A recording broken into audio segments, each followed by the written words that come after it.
আজ আমি নিয়ে চলে এসেছি গুলে মাছের একটা রেসিপি। তো আজকে আমি তৈরি করব এই যে দেখছো মাছগুলো, এটা হচ্ছে গুলে মাছ।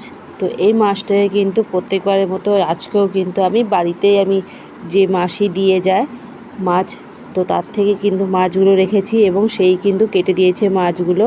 তারপর সেগুলোকে আমি ঘরে এনে ভালো করে ধুয়ে নুন হলুদ মাখিয়ে কিন্তু ভেজে নেব।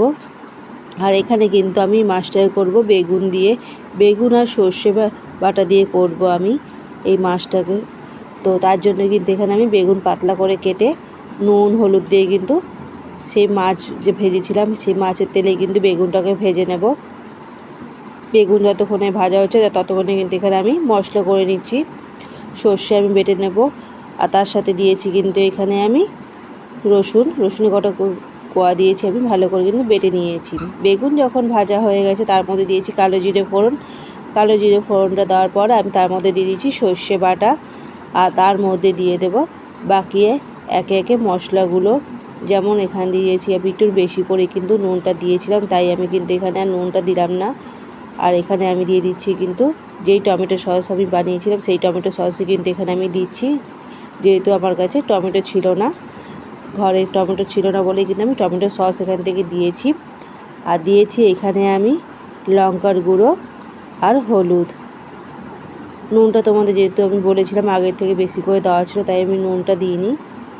তো বাকি মশলাগুলো দিয়ে কিন্তু আমি ভালো করে সর্ষেটাকে ভেজে নেব। একটু কিন্তু সামান্য পরিমাণে আমি জল দেব যাতে সর্ষেটা পুড়ে না যায়।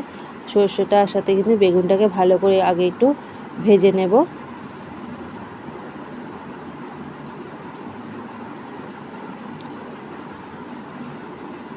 তোমাদের কাছে আমার একটাই অনুরোধ, নতুন পুরনো যত বন্ধু আছে তাদের কাছে অনুরোধ যে বন্ধু তোমরা প্লিজ আমার পুরো ভিডিওটা দেখো, দেখে তোমরা লাইক শেয়ার কমেন্ট করো। নতুন যারা বন্ধু আছো তাদের কাছে অনুরোধ যে বন্ধু তোমরা প্লিজ আমার চ্যানেলটাকে ছোট্ট একটা লাইক আর সাবস্ক্রাইব করে আমার পাশে থেকো। তোমরা যদি আমার পাশে থাকো তাহলে কিন্তু জীবনে চলার পথে আমি একটু উৎসাহ পাই, নতুন ভিডিও বানাবার প্রেরণা জাগে।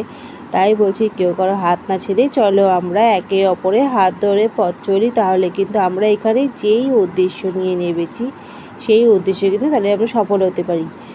তাই বলছি চলো আমরা একসাথে একে অপরের হাত ধরে পথ চলি। তো আজকে কিন্তু আমার এই রেসিপি তোমাদের কীরকম লাগলো তোমরা কিন্তু অবশ্যই আমাকে জানাবে। আমি কিন্তু এখানে পরিমাণ মতো জল দিয়ে ভালো করে কিন্তু শুকিয়ে নিয়েছি, আর তার মধ্যে কিন্তু আমি এখানে দিয়ে দিচ্ছি নামানোর আগে ধনেপাতা কুচি আর সামান্য পরিমাণে সর্ষের তেল, কিন্তু কাঁচা সর্ষের তেল আমি একটুখানি দিয়েছি। দিয়ে কিন্তু ভালো করে আমি একটুখানি ঝোলটার সাথে কিন্তু মিশিয়ে কিন্তু ভালো করে একটুখানি নেড়ে চেড়ে নেব।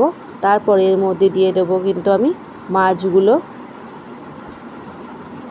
মাছগুলোকে দিয়ে ভালো করে কিন্তু ঝোলের সাথে কিন্তু আমি মিশিয়ে দেব। তো এই রেসিপি কিন্তু তোমাদের কীরকম লাগলো তোমরা কিন্তু অবশ্যই আমাকে জানাবে। আমার তো খুব ভালো লেগেছিলো গরম ভাতের সাথে কিন্তু এরকমভাবে সর্ষে বাটা বেগুন দিয়ে কিন্তু গুলে মাছের এই রেসিপি খুব সুন্দর হয়েছিল খেতে। তো তোমরা কিন্তু অবশ্যই এইভাবে একবার বাড়িতে বানাবে। আর কে বানাও এইভাবে রেসিপি অবশ্যই কিন্তু সেটা আমাকে কমেন্ট করে জানাবে। তোমাদের কমেন্ট অপেক্ষা আমি রইলাম। আর নতুন বন্ধুরা তোমাদের কাছে অনুরোধ যে ছোট্ট একটা লাইক সাবস্ক্রাইব করে আর কমেন্ট করে অবশ্যই আমি কিন্তু আমার পাশে থাকবে। তারপর কিন্তু আমি দেখো ভালো করে কিন্তু মাছগুলো ঝোলের সাথে ভালো করে নেড়ে চেড়ে আমি নামিয়ে নিয়েছি। তো তোমাদের কমেন্ট অপেক্ষায় কিন্তু আমি রইলাম।